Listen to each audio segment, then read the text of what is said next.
good evening and welcome. You're watching Times Now. I'm Sagarika Mitra, and on the Tuesday edition of the Blueprint Explosive Exclusive, we're getting you a big debate on the North versus South divide. And once again, this debate has been reignited by leaders of the Congress party.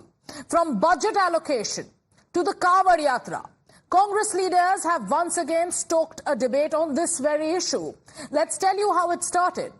Congress MP from Sivaganga first triggered this conversation when he compared the Kanwar Yatra in the northern part of India to the Kanwari Yatriyas in his state. Karti Chidambaram, while speaking about the recent reports of violence, drew a parallel between the two and questioned why there was violence during the religious yatra in North India, while in the south it was peaceful. Now, condemning the comment, the Bharatiya Janata Party went ahead and alleged a conspiracy to disrupt the yatra in the northern part of the country. नहीं, ये जानबूझकर ये ऐसा किया जाता है।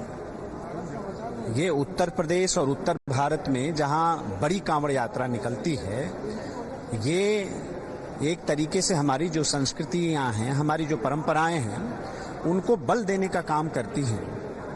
ये हमारी श्रद्धा से जुड़ा हुआ विषय है, लेकिन कुछ लोग सरकार को किस बहाने घेरें, साजिश करके इस तरह का माहौल बनाने का प्रयास करते हैं, लेकिन उनकी साजिश सफल नहीं होगी।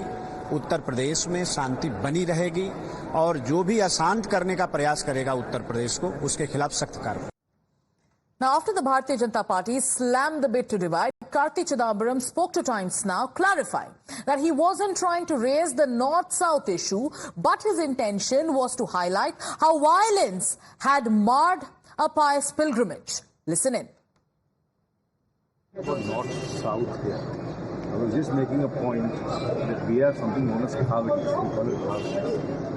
Particularly in my constituency, lakhs of people walk carrying Kavadis to the Palani Murugan temple. And there are no incidents of violence on the way.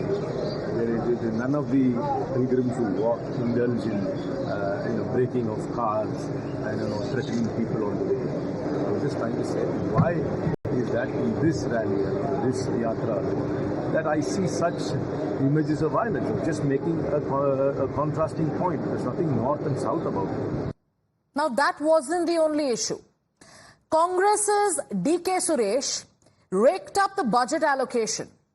He went on to say that there are many in southern states who feel that they are being treated unfairly. And because of this, there could be calls for division of the country. ಅಲ್ಲ, ನಾನು ವಿಭಜನೆ ಅಲ್ಲ, ಈ ದೇಶದ ಜನ, ಈ ದಕ್ಷಿಣ ಭಾರತದ ಜನ ಬಯಸ್ತಾ ಇದ್ದಾರೆ. ಮುಂದೊಂದು ದಿನಗಳಲ್ಲಿ ಈ ತರದ ಅನ್ಯಾಯಗಳು ಇದೇ ರೀತಿ ಮುಂದುವರಿತು ಅಂದ್ರೆ ಏನ್ ಬೇಕಾದ್ರೂ ಕೂಗು ಎದೊಳ್ಬಹುದು. ಹಿಂದೆ ತಮಿಳುನಾಡಲ್ಲಿ ಬಹಳಷ್ಟು ದಿನ ನಡೀತಾ ಇದೆ. ಇದು ಮತ್ತೆ ಕೇಳಬೇಕಾಗ್ಬೋದು. ಅದರಲ್ಲೇನು ಇದರಲ್ಲೇನು ಯಾರ ಹತ್ರ ಭಿಕ್ಷೆ ಏನ್ ಕೇಳ್ತಾ ಇಲ್ಲ. ನಮ್ಮ ತೆರಿಗೆ ಹಣ ನಮ್ಮ ಹಕ್ಕು. ಈಗ ರಾಜ್ಯದ ಆರ್ಥಿಕ ಪರಿಸ್ಥಿತಿ ಸುಧಾರಣೆ ಆಗ್ಬೇಕು ಅಂದ್ರೆ ಈ GST ಬಂದ ಮೇಲೆ ನಿಮ್ಗೆ ಏನು ಆಪ್ಷನ್ಸೇ ಇಲ್ವಲ್ಲ. ಏನಿದೆ ಆಪ್ಷನ್ಸ್? ಅವ್ರು ಕೊಟ್ಟಿದ್ದನ್ನು ನೀವು ಇಸ್ಕೋಬೇಕು. On expected lines, viewers, the Bharatiya Janata Party is slamming these comments. They are going on to say that this has become the nature of the Congress party. And this is a nature that wants to divide the country. Union Minister Piyush Goyal demanded a clarification from none other than leader of the opposition in the Lok Sabha, Rahul Gandhi. जब तक प्रधानमंत्री नरेंद्र मोदी जी प्रदेश के प्रधानमंत्री है और जब तक Bharatiya Janata party का एक भी कार्यकर्ता हो, इस देश की जनता 140 करोड़ लोग और भारतीय जनता पार्टी और एनडीए अलायंस कभी भी इस देश का विभाजन नहीं होने देगी। कांग्रेस पार्टी और इंडिया अलायंस बार बार देश के विभाजन की बात करते हैं, बार बार धमकी देते हैं कि देश को तोड़ देंगे। मैं घोर निंदा करता हूं उनसे मांग करता हूं कि राहुल गांधी इस पर स्पष्टीकरण करें, सदन पर खड़े होकर स्पष्टीकरण करें कि उनकी सनातन धर्म के बारे में क्या सोच है। More Vishwa, spokesperson of the BJP, joining us, and Dr. Nikul Patel, leader of the Congress party. Dr. Patel, it's not the first time. It possibly won't be the last either. You heard what DK Suresh says this time. He goes on to say that these are calls for division that's coming in from people of his state. They say that South Indian states are being treated unfairly, and that is why the calls for division are emerging from the people. Who is he referring to? And how should we not believe that this is not the stand of the Congress party? See, the member of parliament is a representative of a constituency, and when he meets the people, and definitely the central government who collects the GST, and definitely if you see the budgets, Nirmala Sitharaman is also from the Karnataka, and the way the budget allocation and since 5-10 years, the way it is coming down, it's not coming to the Karnataka. And afterwards, after when the Karnataka government is formed by Congress, you can see even the farmers about farmers also we are not getting the funds. The Chief Minister Siddaramaiah ji and DK Shivakumar along with the entire member of Legislative Assembly sit for Dharna for getting the funds. So this is the differentiation and description. We can say that Bharatiya Janata Party is making this difference of giving the funds. About what smart cities we are discussing, still the funds are having an issue. So many things. So that is the baseline that is being made. And when such discrimination is made by the central government to the states which are ruled by Congress is not correct. No, but Dr. Patel, you said members of parliament are supposed to raise issues of the people. Here we are talking about DK Suresh. He's a former member of parliament. And the issue that he's spoken about, he says that people want it. It's clearly divisive when a leader of the Congress party, who is the brother of the Deputy Chief Minister of the state of Karnataka, who is a 3-time former MP, and if he comes out and rakes up this kind of a sentiment where he says that there should be a division, what is the Congress party's stand on this? Please question the government on the allocation. That's your right as the opposition. But Congress, how does it? Congress. No, just tell us, do you agree with that sentiment that there are calls for division coming in from southern states? And who are you talking about?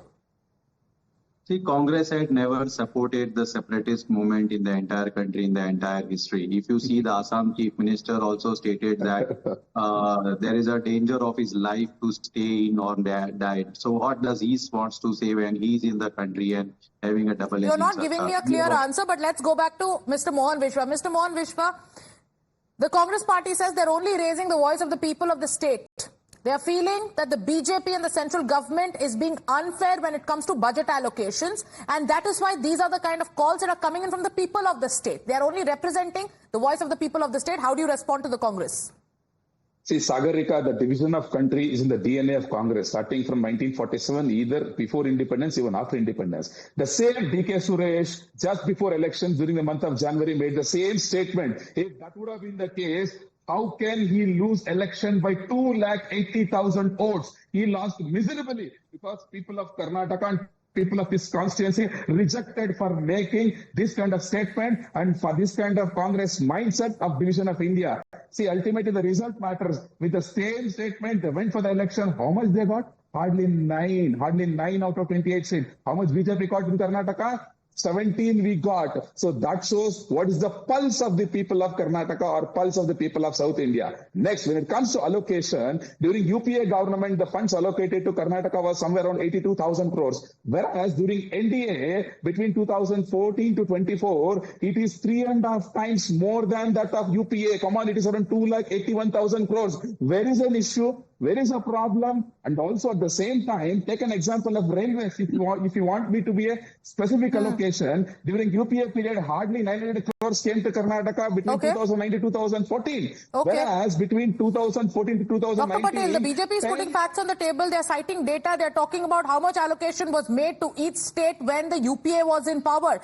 Before I wind this up because of absolute lack of time, Dr. Nikul Patel, very briefly, tell the viewers of Times Now, does the Congress party, does the top brass of the Congress party endorse the statements of DK Suresh?